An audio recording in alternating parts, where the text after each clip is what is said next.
Saya pernah mengalami endometriosis waktu itu awalnya waktu masih saya kuliah di Amerika, dan itu kalau saya sakitnya minta ampun sampai nggak bisa bangun saking sakitnya. Nah terus akhirnya waktu itu menikah, dan ternyata gara-gara endometriosis saya susah hamil, jadi nggak hamil-hamil selama 5 tahun. Sampai akhirnya waktu itu dilaparoskopi oleh dokter, di bedah ya, dipakein laser, semuanya dihilangin endometriosisnya. Baru akhirnya sebulan setelah setelah laparoskopi akhirnya saya hamil. Tapi waktu itu dokter bilang pasti sometimes in the future pasti akan terjadi lagi gitu. Dan ternyata benar. Setelah anak saya pertama, antara anak pertama dan kedua itu saya ada lagi endometriosis. Dan dokter waktu itu bilang, "Bu, ibu hamil aja terus, hamil aja," gitu kan. Soalnya ternyata kalau hamil hormon kita jadi balance gitu kan. Akhirnya yang ada saya hamil terus gitu ya. Hamil sampai 5 kali gitu ya. Nah, yang paling parah tuh setelah anak saya yang ketiga. Waktu itu bukan cuma endometriosis tapi ada miomnya itu udah segede kepala bayi ya, udah 2 lagi gitu. Nah, jadi pendarahan terus. Jadi setiap bulan kalau misalnya mens itu nggak pernah berhenti. Pendarahan terus, keluar darah mulu. Udah waktunya mens lagi, ya terus aja lagi gitu.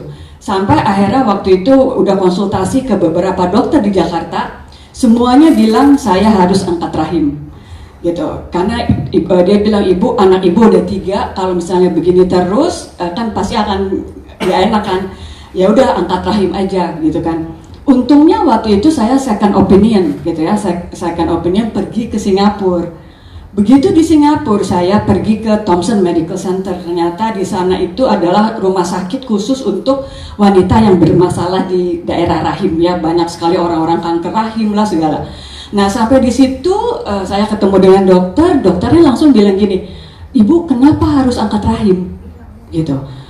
Karena kalau ibu angkat rahim itu ada side effect-nya. Side effect-nya apa dok? Gitu kan, aku pengen tahu. Ternyata side effect-nya tendensinya 50 tahun ke atas kita susah untuk jalan jauh karena kakinya tendensinya bengkak. Gitu. Nah, waduh dok, jadi saya mesti gimana? Gimana kalau dokter kasih suggestion, gimana kalau kita coba alternatif yang lebih ringan? Yang lebih ringan kita coba dulu alternatif yang paling aman. Kalau nggak bisa juga at the end, kalau misalnya mesti angkat rahim dan angkat rahim. Ya udah, akhirnya saya waktu itu dikasih Angel Secret. Dokter waktu itu nggak jelasin apa itu Angel Secret. Cuman karena ini datangnya dari dokter ya saya percaya aja gitu. Padahal waktu itu saya udah siap mau dioperasi di sana gitu kan. Karena waktu sebelum saya berangkat ke Singapura, di Jakarta, waktu mau masuk rumah sakit suruh angkat rahim, waktu itu kondisi darah saya HB-nya lagi drop. Karena HB drop, saya mesti transfusi darah.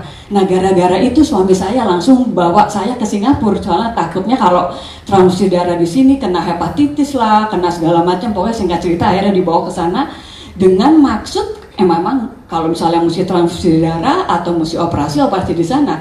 Tapi ternyata saya disuruh pulang bawa 1 set pembalut. Dan akhirnya udah pulang balik ke Jakarta.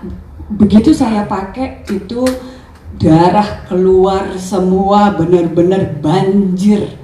Itu nggak berhenti, pokoknya banyaknya minta ampun. Sampai saya ketakutan, saya telepon lagi dokter saya, "Kok saya kayak pendarahan?" Dokter cuma bilang, "It's okay, itu berarti itu kamu lagi detox, pakai aja terus." Akhirnya aku pakai kan. Itu pokoknya selama 3 bulan itu tuh kayak keran dibuka. Darah banyak banget, daging segede-gede gini keluar semua. Itu 3 bulan pertama. Dan amazingnya setelah 7 bulan kan kalau misalnya ke dokter di sana tuh kita mesti rutin setiap 3 bulan kita cek. Itu 3 bulan setelah itu saya cek, endometriosnya lama-lama menghilang, berkurang, miomnya lama-lama mengecil, dan proses 7 bulan semuanya bersih tanpa operasi.